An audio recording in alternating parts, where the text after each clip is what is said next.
Estem davant les dades del mes d'agost de 2008, el desè mes consecutiu en què l'atur s'incrementa a Catalunya i a més amb un percentatge bastant important, d'un 28% respecte a l'any anterior. Són tres les dades especialment negatives que volem destacar.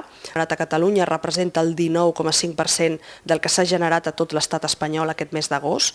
La segona, especialment cruenta, és que entre el col·lectiu de menors de 25 anys l'atur ha crescut un 41% aquest darrer any. I finalment la tercera dada seria que entre el col·lectiu de les persones immigrants la taxa d'atur triplica la taxa general de la població catalana. Davant d'això el que veiem és un mercat laboral molt precaritzat, que està patint en primera persona els efectes de la crisi i on hi ha com a mínim dos col·lectius que ens preocupen especialment per la seva feblesa, un són els joves i l'altre són les persones immigrants. Creiem que és imprescindible que des del Servei d'Ocupació de Catalunya i en general des del Departament de Treball s'articulin mesures valentes que tinguin en compte molt prioritàriament aquests dos col·lectius.